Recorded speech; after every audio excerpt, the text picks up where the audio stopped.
한 주간의 정치권 이슈 짚어보겠습니다. 네, 여선웅 더불어민주당 부대변인 이재능 국민의힘 미디어 대변인과 함께하겠습니다. 안녕하십니까? 어서 오세요. 안녕하십니까. 네, 먼저 한중 정상회담 관련 내용부터 좀 이야기해보겠습니다. 이재명 대통령이 내일부터 중국에 국빈 방문을 하는데 국빈 방문 앞두고 중국 CCTV와 인터뷰를 했습니다. 거기서 가장 주목됐던 게 대만 문제에 있어서 하나의 중국을 존중하는 입장에는 변함이 없다 이렇게 밝혔는데요. 일단 이 인터뷰 어떻게 들으셨어요? 당연한 말씀을 좀 하신 것 같고요. 이번에 그 이재명 대통령의 중국 국빈 방문은 문재인 대통령 이후에 9년 만에 이루어지는 것이고 작년 11월 에이펙 이후에 2개월 만에 한중 정상회담이 다시 개최되는 약간 우호적인 분위기 속에서 치러진다고 볼 수 있습니다. 이런 분위기에서 대한민국 대통령이 국빈 방문을 앞둔 이 외국, 중국에서 가장 중요하게 생각하는 이 대만과의 문제, 하나의 중국 원칙을 존중한다는 입장을 밝히는 것은 어찌 보면 굉장히 당연한 것이고요. 이것이 이재명 정부, 이재명 대통령뿐만 아니라 1992년에 한중 수교 이후에 대한민국 정부의 공식 입장입니다. 뭐 이런 입장을 다시 한번 확인하는 것은 당연한 것이고, 특히나 지금 미국 같은 경우에도요. 미국도 1979년에 이 미중 수교 이후에 중국에서 중국 중화인민공화국이 유일한 합법 정부다 이런 사실을 계속해서 인정하고 있거든요. 뭐 그렇기 때문에 뭐 약간 당연한 말씀하신 거다 이렇게 평가할 수 있을 것 같습니다. 네, 좀 어떻게 들으셨습니까?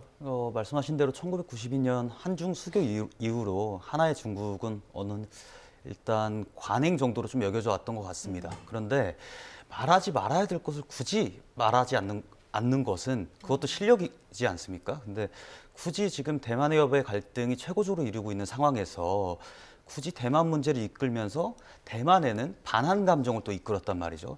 그러니까 외교적으로 상당히 좀 실수했다고 저는 보고 있고요. 그러니까 궁극적으로 저희가 중국과 실용 외교를 해야 되는 상황인데 실용 외교는커녕 반한 감정을 대만에 불러일으켰다는 점에서 저는 실패한 인터뷰를 했다 이렇게 평가할 수 있겠습니다. 네. 그런가 하면 이제 문재인 전 대통령 때에 이어서 9년 만에 국빈 자격으로 이제 중국을 방문하게 되는데 뭐 여러 가지 의제들이 나올 것으로 보입니다. 중국과 이야기를 할 때 또 어떤 의제들이 나올 것으로 예상을 하고 계세요? 어제 이제 위성락 안보실장이 관련해 가지고 인터뷰를 했는데 무엇보다도 가장 중요한 것은 그동안 단절됐던 그리고 이제 약간 이제 얼어붙었던 한중 관계를 다시 복원하는 데 큰 의미가 있다 이렇게 좀 말씀을 하셨고요. 그리고 무엇보다도 이 경제 협력 분야에서 지금 우리가 사실은 이제 중국이 한국의 무역 흑자국 중에 하나였는데 윤석열 정부 들어서 계속 이제 무역 적자를 나타내고 있거든요. 그만큼 한중 간의 경제 협력이 굉장히 어려운 상황인데 이 경제 협력 분야에서 어떠한 실질적인 성과를 낼 수 있을지 이것도 조금 주목되는 부분이 조금 있고요. 그리고 두 번째로는 지금 한한령이 좀 있지 않습니까? 그래서 중국과의 뭐 문화 콘텐츠 이런 교류가 꽉 막혀 있는데 이런 분야에서도 뭔가 이렇게 실질적인 조금 뭔가 이 성과가 있지 않을까 이렇게 좀 기대하고 있습니다. 네, 이번에 방중 목표 밝히면서 그동안 그 한중 사이에 쌓였던 오해를 없애고 양국 관계를 새로운 단계로 도약시킬 것이다. 이런 목표를 밝히기도 했는데 이 목표를 이루기 위해서 가장 중요한 지점은 어디라고 보세요? 중요한 건 밀고 당기기를 좀 할 수 있어야 한다. 저는 이렇게 보고 있거든요. 근데 벌써 중국과의 충돌을 원하지 않는다. 이런 식의 지금 이재명 대통령이 메시지를 내면서 벌써 양보를 하려는 그런 기류를 보이고 있어요. 근데 외교에서는 이 밀고 당기기가 됐을 때 우리 국익을 위해서 여러 가지 협상이나 이런 것들을 진행할 수 있는 것이거든요. 그런데 벌써부터 지금 불리한 판을 만들고 있다는 점에서 저는 정상회담을 앞두고 상당히 걱정이 되는 상황이고요. 지금 9년 만에 국빈 방문인데 9년 전에 문재인 정부가 방문을 했었습니다. 그때 중국은 뭐 큰 산 같은 나라다 라면서 어떤 립 서비스를 했는데도 불구하고 한한령은 지금까지 계속 이어지고 있지 않습니까? 다시 얘기하면 립 서비스를 한다고 해서 중국이 우리 국익에 도움이 되는 어떤 정책이라든지 기조를 보이지 않는다는 것입니다. 근데 반면교사는커녕 아직도 과거의 그 실패한 전례를 그대로 답습하고 있다는 점에서 저는 이번 정상회담이 상당히 좀 걱정이 되는 상황입니다. 예. 네. 그렇다면 이번에 한중 이제 정상회담이 이어지고 나면 이 앞으로 북한과의 관계는 또 어떻게 좀 이어질 거라고 생각을 하십니까? 그것도 굉장히 좀 중요한 문제입니다. 지금 우리나라가 이번에 이제 정상회담을 사실 어떻게 보면 4월 달에 트럼프 대통령과 시진핑 주석의 이제 만남이 정해져 있거든요. 그 만남에 앞서 우리의 한중 정상회담이 이루어지기 때문에 우리가 그 이재명 대통령이 그 트럼프 대통령에게 페이스메이커 역할을 하겠다, 뭐 중재자 역할을 하겠다 이런 입장을 밝혔었는데 이번에 뭐 만약에 이제 시진핑 주석을 먼저 만나는 만큼 미국과의 관계 그리고 최근 불거지고 있는 이 중일 간의 갈등 상황 여기서 어떤 중재자 역할을 할 수 있을지 그리고 이 관련해 가지고 실질적인 어떤 성과를 낼 수 있을지 여기에 대해서 굉장히 좀 주목이 많이 되는 대목이 있습니다. 예, 내일부터 방중을 시작하기 때문에 어떤 일정들을 밟아 나갈지 저희가 함께 전달을 해드리고요. 주제를 좀 바꿔보겠습니다. 공천 헌금 사태로 직격탄을 맞은 민주당이 강선우 의원을 제명하고요. 또 김병기 전 원내대표에 대해서는 징계를 추진하겠다는 방침을 밝혔습니다. 정청래 대표는 신상 필벌을 강조하면서 기강 잡기에 나섰는데요. 그 목소리 함께 듣고 오시죠. 신상 필벌을 명확히 하지 않으면 공과 사가 뒤섞이고 공사 구분이 안 돼서 당의 질서와 기강이 무너지게 됩니다. 저는 당에서 벌어지는 모든 일의 최종적인 책임은 당대표인 저에게 있다고 생각합니다. 당에서 벌어진 이러저런 불미스러운 일을 지휘하고 감독하는 저의 부족함도 분명히 있을 것입니다. 네, 일단 그 최근 민주당에서 벌어지고 있는 공천 헌금 파문과 관련해서는 신상필벌의 원칙을 강조했고요. 여기 녹취에 담기진 않았지만 그 지방선거 공천 원칙에 대해서도 엄격히 하겠다라는 얘기를 했거든요. 아무래도 그 공천과 관련해서 문제가 불거졌기 때문에 거기에 대한 좀 경계심을 우려한 걸로 보이죠. 네, 맞습니다.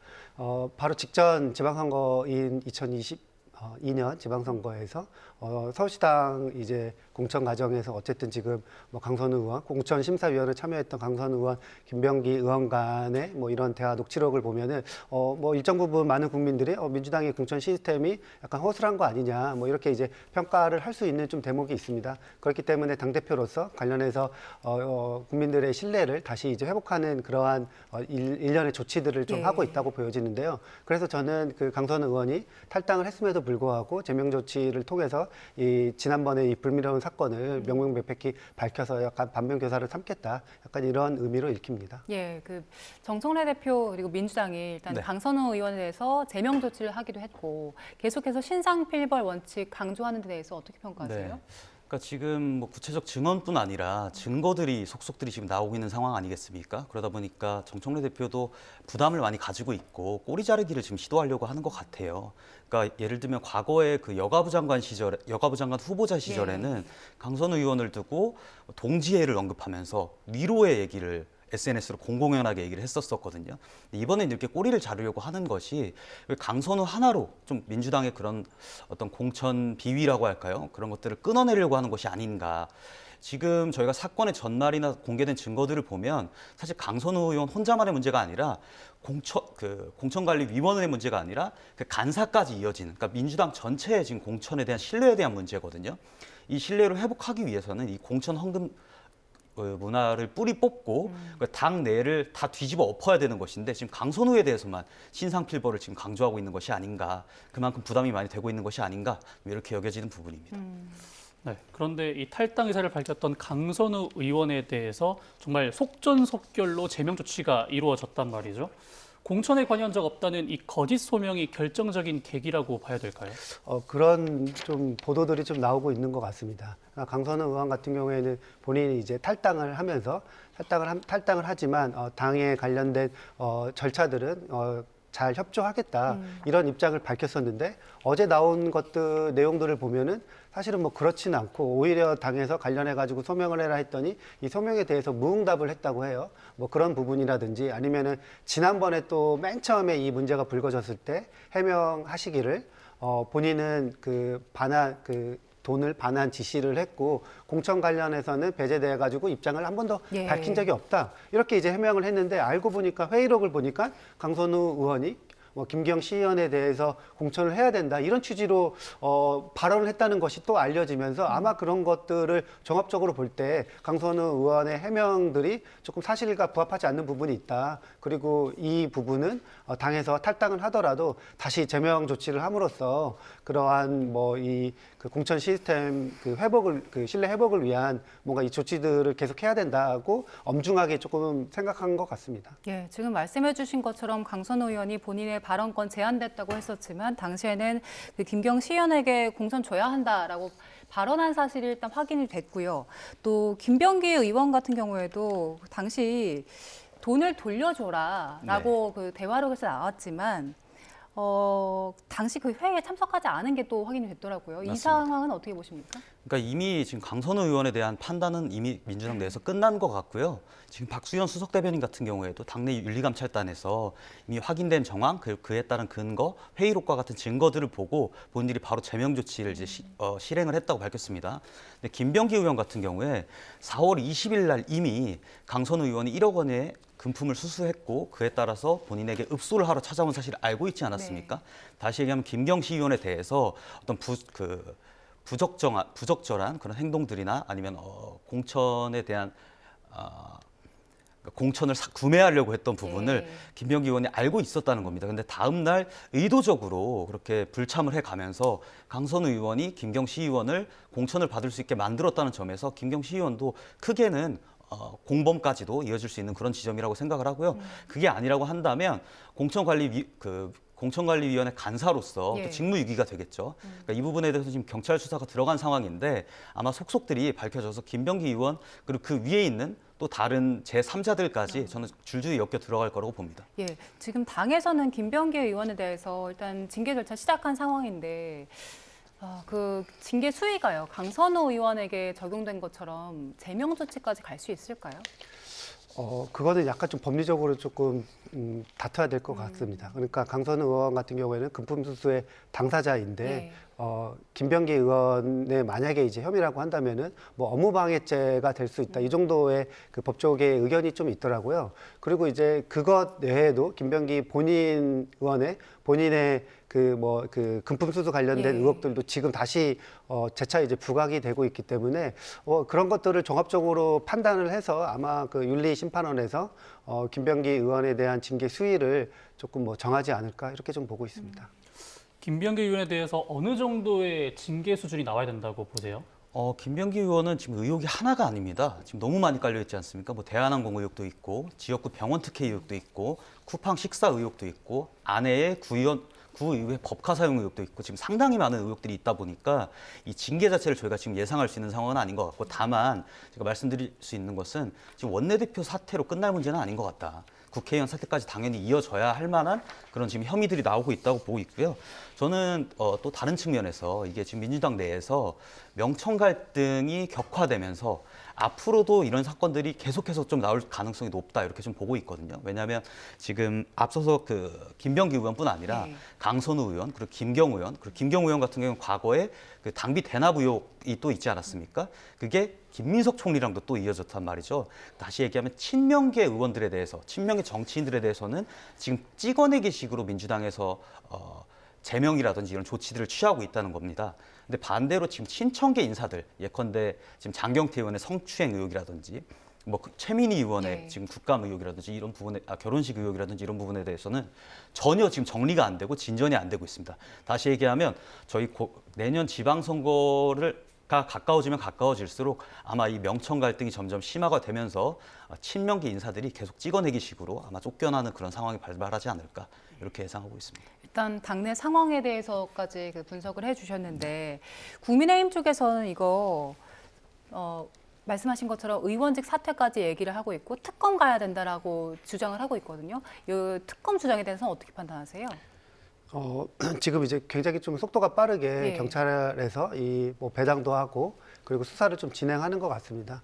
뭐 진행 과정에서 뭐 그게 만약에 이제 국민들 보시기에 약간 눈높이에 맞지 않고 어떻게 보면은 좀 뭐 형평이 맞지 않다, 불공정하다 이렇게 보시면은 특검도 갈 수 있는 사안이라고 보는데요. 지금 나온 의혹 수준은 아마 경찰에서 충분하게 수사하고 판단 내릴 수 있는 정도가 아닐까 이렇게 좀 평가를 하고 있습니다. 네, 국민의힘 쪽에서는 이거 어떻게 보고 계십니까?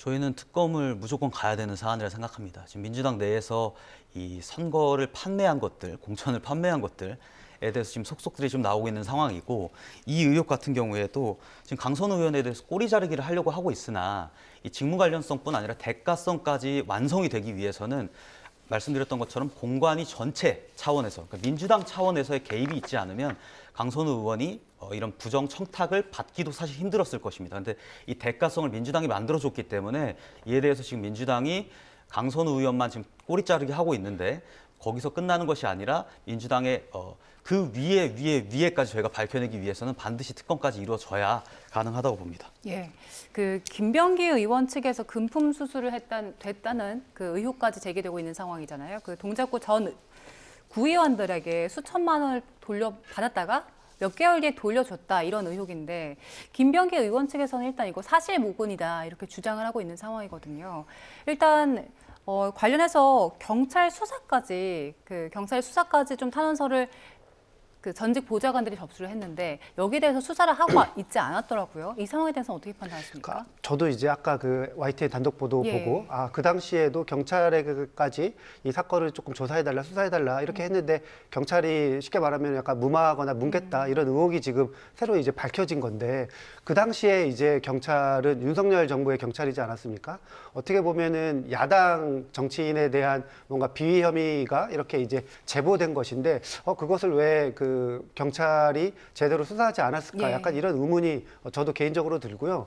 그 당시에 이제 사실은 곰곰이 좀 생각해 보면은 우리가 이제 이수진 전 의원이 네. 유튜브 나가서 그 김병기 의원의 이런 헌금 관련된 의혹을 그 당시에도 밝혀서, 사실은 그때도 언론에 보도되고 김병기 의원도 공식적으로 이수진 의원이 사실 무근이다, 명예훼손으로 고소하겠다, 예. 이렇게 이제 그런 고발전까지 있었거든요. 근데 그 당시에 이제 경찰이 아무런 수사 결과가 나오지 않으니까, 당시에 생각해 보면은 윤석열 경찰도 가만히 있으니까 뭐가 큰 의혹 문제가 없나 보다, 이게 단순히 그냥 일방적인 의혹이구나, 이렇게 좀 생각했던 부분이 있었던 것 같아요. 근데 지금 와서 이 녹취록이랑 이런 새로운 증거나 이 정황들이 이제 드러나면서 지금도 다시 이제 재수사에 들어갔지만 지금 경찰 수사는 피할 수 없을 것 같습니다. 네, 앞으로 이런 수사 결과를 한번 지켜봐야 될 것 같고요. 이런가 하면은 또 이해운 기획예산처 장관 후보자 관련 논란도 연일 이어지고 있습니다.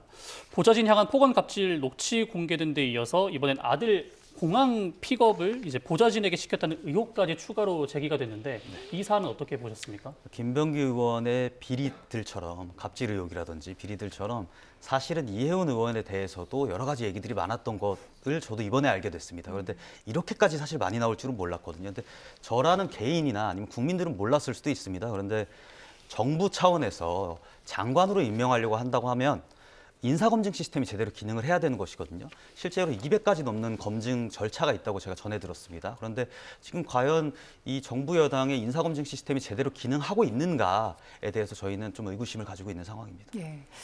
지금 민주당 쪽에서도 이해운 후보자 사퇴해야 한다, 이런 목소리가 조금씩 나오고 있더라고요. 일단 당내 분위기는 어떻습니까?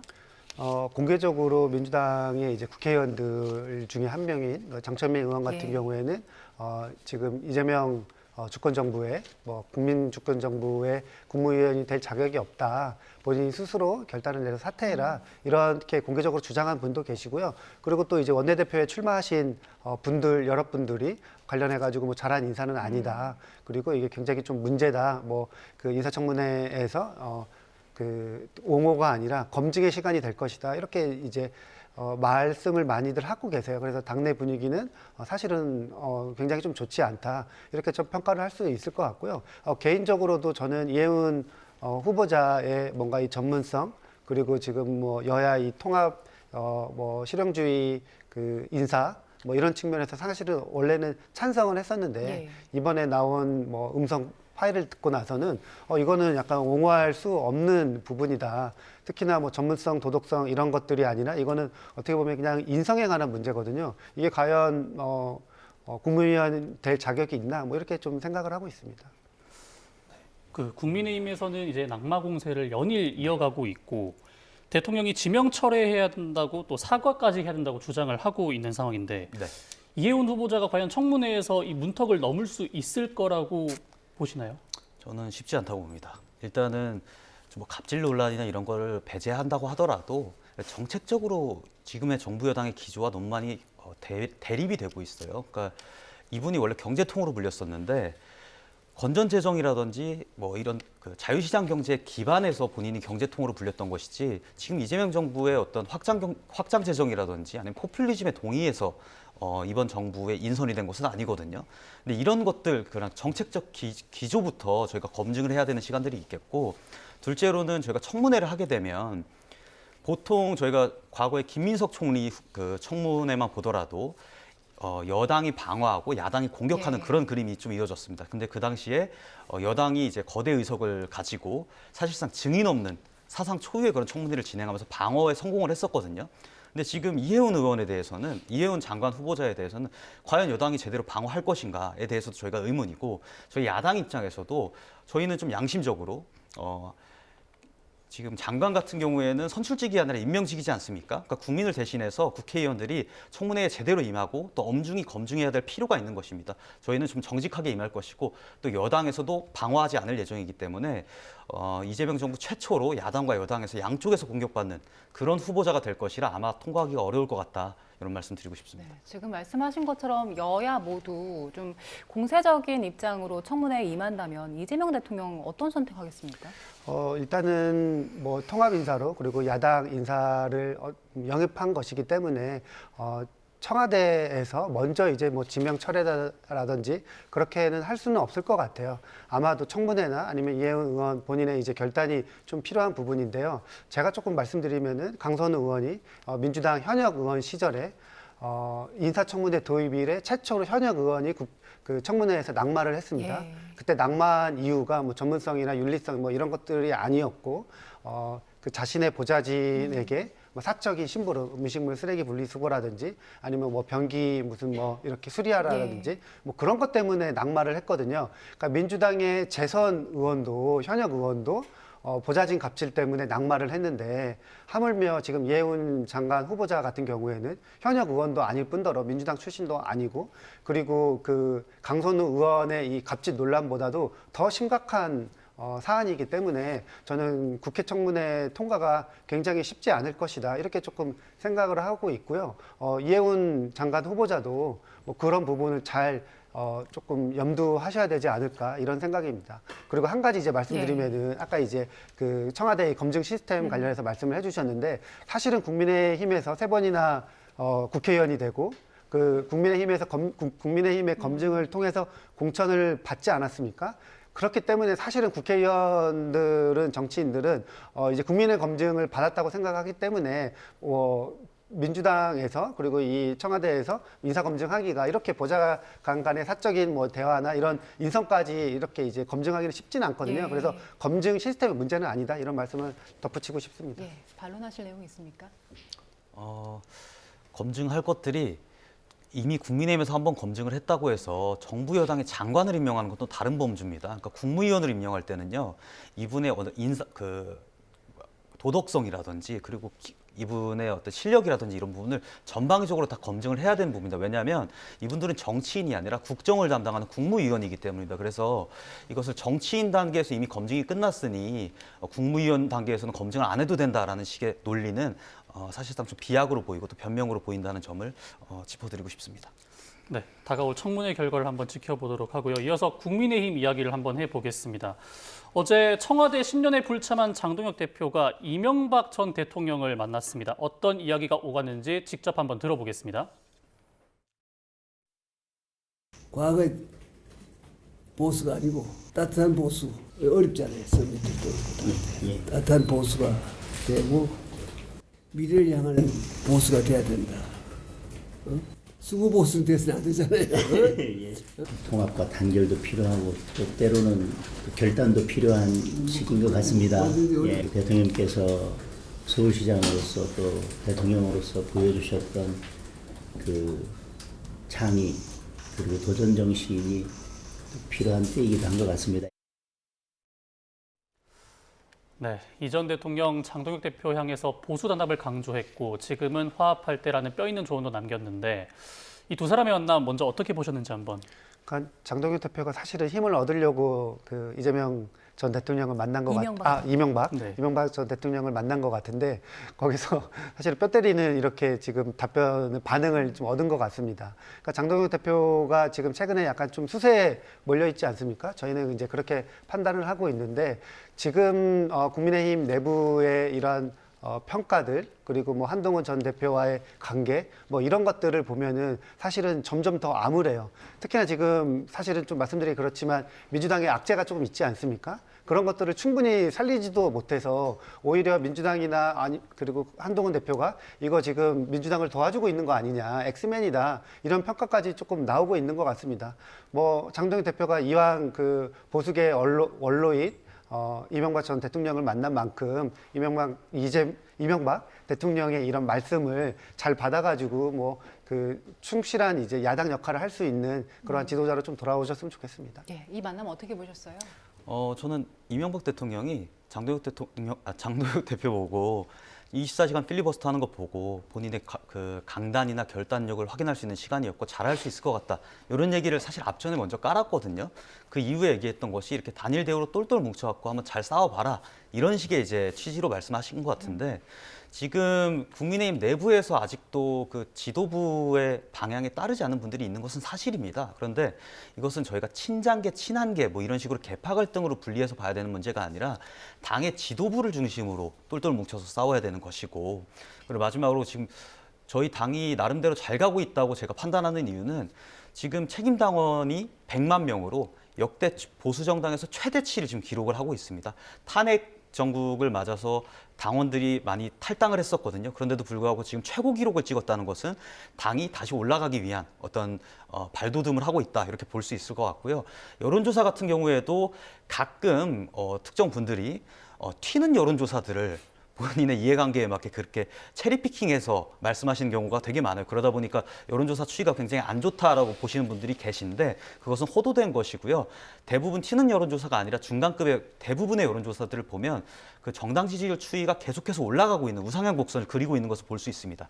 다시 얘기하면 정당 지지율이 우상향 곡선으로 올라가고 있고 책임당원 100만 시대라는 어떤 전성기를 앞두고 있기 때문에 지금 국민의힘이 제대로 가고 있고 이 안에서 내분을 일으키는 분들 분란을 일으키는 분들에 대해서 저희가 강력하게 좀 제재를 해야 될 듯다.